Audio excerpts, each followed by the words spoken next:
Dans un monde où nous sommes constamment entourés de symboles, il est essentiel de comprendre leur véritable signification, surtout en tant que chrétiens. Beaucoup de ces symboles semblent inoffensifs, voire tendances, apparaissant sur des vêtements, des bijoux et des décorations. Mais derrière leur façade apparemment innocente, certains symboles portent une signification spirituelle profonde qui peut ne pas être en accord avec les valeurs chrétiennes. Aujourd'hui, nous allons explorer 6 symboles auxquels les chrétiens devraient faire attention, en dévoilant leurs origines, leur signification et pourquoi ils contredisent les enseignements bibliques. Avant de commencer, n'oubliez pas de liker cette vidéo et de vous abonner à la chaîne pour plus de contenu qui vous aide à rester spirituellement informé et connecté à votre foi. Maintenant, commençons. Le premier symbole que nous allons examiner est le symbole de la paix. Le symbole de la paix est l'un des symboles les plus reconnaissables au monde, souvent associé au mouvement anti-guerre et aux idéaux d'unité et d'amour. Mais ce que la plupart des gens ce que beaucoup ne réalisent pas, c'est que ce symbole a des racines beaucoup plus sombres. Conçu en 1958 comme logo pour le désarmement nucléaire, il est rapidement devenu associé au mouvement pour la paix des années 1960. Mais le design lui-même, une croix inversée avec des bras brisés, a été utilisé pendant des siècles dans des pratiques occultes comme symbole antichrétien. Dans les temps anciens, la croix inversée symbolisait un reniement du Christ et était parfois appelée la croix brisée. Elle a même été associée au satanisme comme un moyen de se moquer de la crucifixion de Jésus. Pour certains groupes occultes, c'est un symbole de fausse paix, une paix obtenue sans Dieu. La Bible est très claire sur l'origine de la véritable paix. Dans Jean 14h27, Jésus dit « Je vous laisse la paix, je vous donne ma paix, je ne vous la donne pas comme le monde la donne. » De plus, le symbole de la paix a des liens avec ce qu'on appelle souvent la croix de Néron, du nom de l'empereur romain Néron, tristement célèbre pour sa persécution brutale des chrétiens. Selon la tradition, Néron utilisait une croix inversée comme symbole de son mépris pour le christianisme, ce qui explique pourquoi certains appellent la forme du symbole de la paix la croix brisée. Pierre, l'un des apôtres de Jésus, aurait été crucifié la tête en bas sur ordre de Néron. Cet acte de crucifixion a depuis été vu comme une inversion du symbole chrétien, l'alignant ainsi avec un sentiment anti-chrétien. Pour les chrétiens, comprendre ces significations multiples est important. L'apôtre Paul rappelle aux croyants dans 1 Thessaloniciens 5h22 de s'abstenir de toute forme de mal. En reconnaissant les associations historiques avec des symboles comme le symbole de la paix, les croyants peuvent prendre des décisions plus éclairées sur la manière dont ces symboles s'alignent ou non avec les enseignements bibliques. Passons maintenant au deuxième symbole, l'Ankh. L'Ankh, connu sous le nom de « clé de la vie » ou « croix de la vie », provient de l'Égypte ancienne. C'est une croix avec une boucle en haut et on la voit souvent dans les mains des dieux et déesses égyptiens. En Égypte, l'Ankh représentait la vie éternelle et était étroitement associée aux pharaons, qui étaient considérés comme des dieux eux-mêmes. Ce système de croyance était complètement incompatible avec l'enseignement chrétien. Racine dans le polythéisme, l'adoration de plusieurs dieux, ce qui contredit directement la fondation monothéiste du christianisme. Aujourd'hui, l'Ankh est populaire parmi les personnes intéressées par le mysticisme et il est largement utilisé comme porte-bonheur ou talisman. Certains croient qu'il peut apporter la bonne santé, la protection et même la fertilité. Cependant, Deutéronome 18, 10-12 nous avertit contre les pratiques liées à la divination, à la nécromancie ou à la magie, toutes pouvant être associées à l'utilisation de talismans comme l'Ankh. En le portant ou en l'affichant, les chrétiens peuvent sans le savoir s'exposer à des influences qui les éloignent de Dieu. Au-delà de ses origines, l'Ankh a été adopté dans diverses pratiques New Age et occultes. Beaucoup le considèrent comme un symbole de l'éveil spirituel ou de l'illumination personnelle, ce qui a contribué à sa résurgence dans la culture moderne. Dans ces cercles, l'Ankh est souvent vénéré non seulement comme un artefact culturel, mais aussi comme un emblème de connaissance mystique et de pouvoir. Cependant, ces concepts sont en opposition directe avec les enseignements chrétiens qui soulignent la dépendance totale envers Dieu seul pour la sagesse et la direction, comme le souligne Proverbe 3, 5-6. L'Ankh porte également une association avec la réincarnation et les cycles de renaissance, des idées présentes dans les croyances égyptiennes et New Age, mais incompatibles avec la doctrine chrétienne. Alors que les chrétiens croient en la vie éternelle par Jésus, ils rejettent les notions de renaissance cyclique, comme cela est précisé dans Hébreux 9h27, qui déclare que l'homme meurt une seule fois, puis vient le jugement. Dans la culture actuelle, l'Ankh est souvent utilisé dans la mode et les bijoux, détaché de sa signification spirituelle. Cependant, les symboles portent un pouvoir et une influence, parfois subtilement. Ésaïe 44, 6 nous rappelle la souveraineté unique de Dieu, « Je suis le premier et je suis le dernier, en dehors de moi, il n'y a pas de Dieu ». En tant que chrétien, il est essentiel de rester conscient des racines et des significations des symboles comme l'Ankh, en évitant ceux qui célèbrent des croyances incompatibles avec la foi en Christ. En faisant cela, les croyants peuvent s'assurer que leur attention reste uniquement sur Dieu, la véritable source de la vie éternelle. Avez-vous déjà rencontré l'un des symboles dont nous avons parlé jusqu'à présent dans votre propre vie? Faites-le moi savoir dans les commentaires ci-dessous. Il est important que nous partagions nos expériences et que nous restions vigilants ensemble. Passons maintenant au numéro 3, le sigil. Le terme sigil désigne généralement un symbole ou un dessin utilisé dans les pratiques occultes pour invoquer des puissances, des entités ou des intentions spécifiques.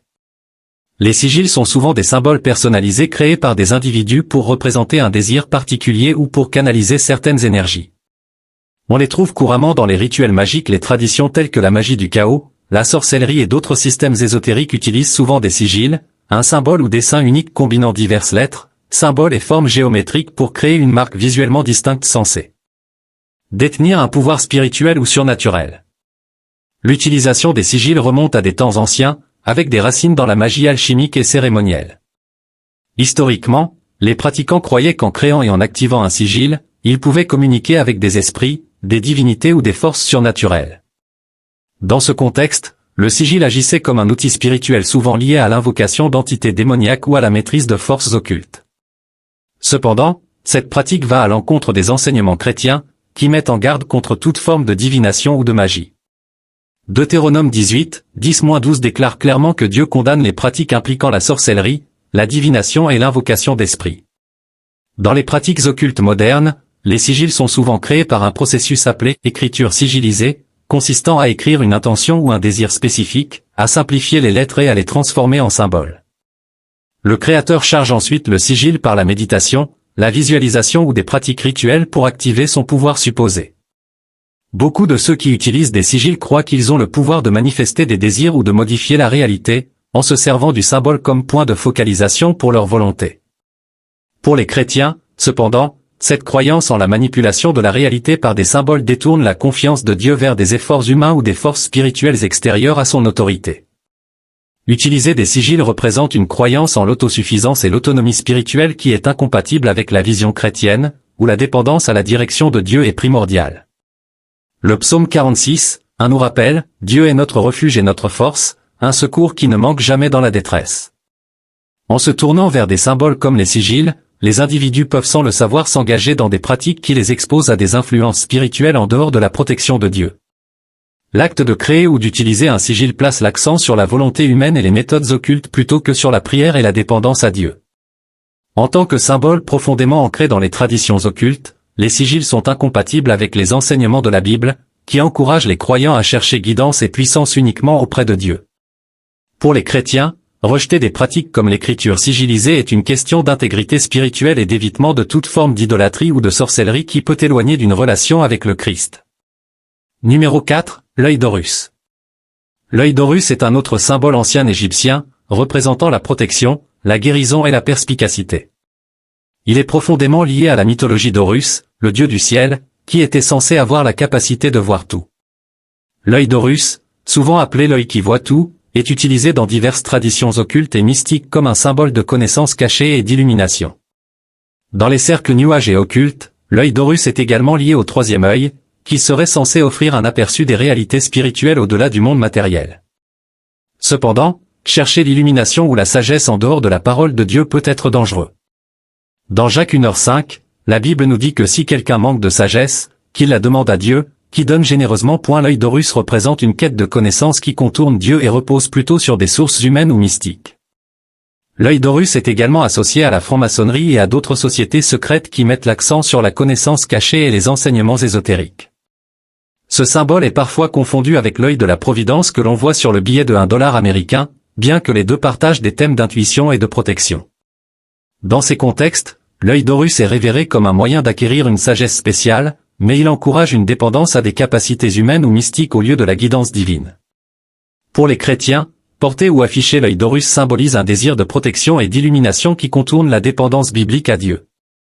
Deutéronome 4h29 conseille, vous le trouverez, si vous le cherchez de tout votre cœur et de toute votre âme, soulignant l'importance de chercher Dieu pour une véritable perspicacité plutôt que de se tourner vers des symboles d'autres systèmes de croyances. Bien que souvent utilisé dans la mode et la bijouterie, l'œil d'Horus représente une vision du monde ancienne centrée sur la spiritualité humaine et l'illumination en dehors de l'autorité de Dieu. En s'alignant avec ce symbole, les chrétiens peuvent sans le vouloir adopter des croyances qui entrent en conflit avec leur foi. Pour ceux qui s'engagent à suivre le Christ, il est important de discerner comment les symboles reflètent leurs valeurs et croyances. Les symboles comme l'œil d'Horus, enracinés dans les traditions occultes et mystiques, défient l'exclusivité de la sagesse et de la protection de Dieu, qui ne peuvent être trouvés que dans une relation avec lui. Numéro 5, l'Uroboro. L'Uroboro est un symbole moins connu, mais il a une signification importante dans les traditions occultes. Il représente un serpent ou un dragon mangeant sa propre queue et symbolise le cycle de la vie, de la mort et de la renaissance. Ce symbole est apparu pour la première fois dans les cultures égyptiennes et grecques antiques, puis a été adopté par les alchimistes, les gnostiques et divers autres groupes ésotériques. Le concept d'un cycle sans fin et autosuffisant est contraire aux enseignements chrétiens. Dans le christianisme, la vie n'est pas un cycle éternel, mais un voyage linéaire avec un commencement, un but et une fin. L'Uroboro est également associé à des idées telles que la réincarnation, ce qui contredit la croyance chrétienne en la résurrection et la vie éternelle par Jésus-Christ. Hébreux 9h27 nous dit, « Il est réservé aux hommes de mourir une seule fois, après quoi vient le jugement. » Au-delà de ces associations avec la réincarnation, l'Uroboro représente également l'idée d'autosuffisance et la croyance que toutes choses peuvent se régénérer par elles-mêmes. Ce concept reflète une vision ésotérique selon laquelle la croissance spirituelle et l'illumination peuvent être atteintes par les seuls efforts humains, plutôt que par une relation avec Dieu. Pour de nombreuses traditions occultes, l'Uroboro est un symbole de l'unité des opposés, vie et mort, création et destruction, suggérant que ces forces sont interdépendantes et cycliques. De plus, l'Uroboro symbolise la dualité, incarnant à la fois la création et la destruction, ce qui reflète une vision du monde. Le symbolisme du Uroboro, représentant un serpent ou un dragon se mordant la queue, incarne l'idée d'un cycle éternel de vie, de mort et de renaissance. Ce concept va à l'encontre des enseignements chrétiens, car dans le christianisme, la vie n'est pas un cycle éternel, mais un voyage linéaire créé par Dieu avec un commencement, un but et une fin.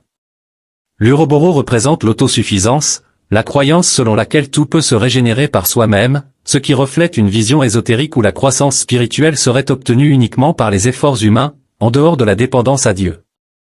Cette vision du monde est en contradiction avec la perspective chrétienne, qui affirme que Dieu est le vainqueur ultime sur le mal et que la vie n'est pas une lutte cyclique entre des forces égales, mais un chemin divinement dirigé vers un but précis et un espoir éternel en Jésus. Pour les chrétiens, l'Uroboro symbolise des idées qui dévalorisent ou nient le rôle unique de Dieu dans le processus de rédemption. Plutôt que de se tourner vers des symboles comme l'Uroboro, les croyants sont appelés à placer leur confiance dans l'espoir éternel offert par Jésus, qui apporte une fin définitive au cycle du péché et de la mort. Numéro 6, la main cornue ou mano cornuto est un autre symbole, souvent utilisé comme geste dans la culture du rock et du heavy metal, mais dont les racines remontent bien plus loin que la musique moderne. La mano cornuto représente les cornes du diable et est souvent associée à des rituels sataniques et des pratiques occultes. Son histoire remonte à la Grèce antique, où elle était liée à Pan, le dieu cornu des bois, symbole du chaos et de l'indulgence, des caractéristiques contraires aux vertus chrétiennes.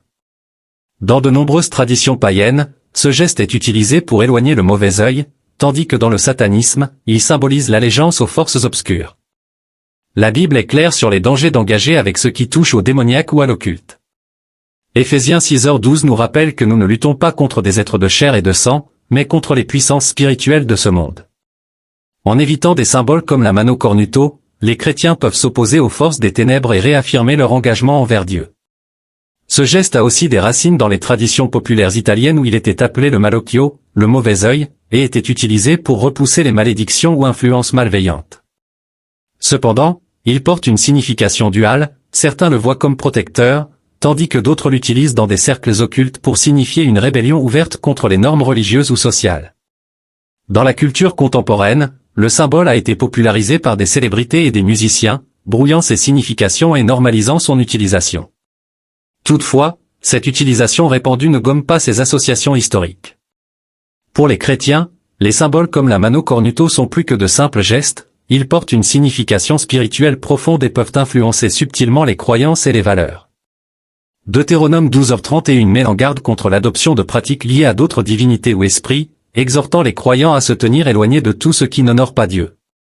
En restant vigilants sur les symboles que nous adoptons, les chrétiens peuvent éviter de s'aligner, même inconsciemment, avec des significations ou forces qui vont à l'encontre de leur foi. La Bible appelle les croyants à être sages comme des serpents et innocents comme des colombes, Matthieu 10h16, ce qui inclut une conscience des symboles culturels qui peuvent sembler inoffensifs mais portent des implications spirituelles sombres. Ces symboles, bien souvent déguisés en déclarations culturelles ou de mode, portent des significations qui peuvent ne pas correspondre à nos valeurs chrétiennes. En comprenant leurs origines, nous pouvons être plus discernants sur les symboles que nous choisissons d'embrasser. En tant que croyants, nous devons nous rappeler que Dieu seul est notre protecteur et que nous devons chercher la sagesse, la paix et la sécurité auprès de lui, et non dans des objets issus d'autres systèmes de croyances.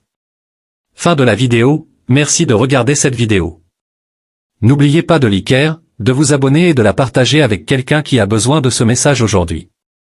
Terminez avec une prière. Prière, Père Céleste, merci de nous donner la sagesse et le discernement. Nous te demandons de nous guider dans tous les aspects de nos vies. Aide-nous à reconnaître les choses qui pourraient nous éloigner de ta vérité. Que nous cherchions seulement toi pour la paix, la protection et la sagesse. Garde nos cœurs et nos esprits, et rapproche-nous toujours de toi.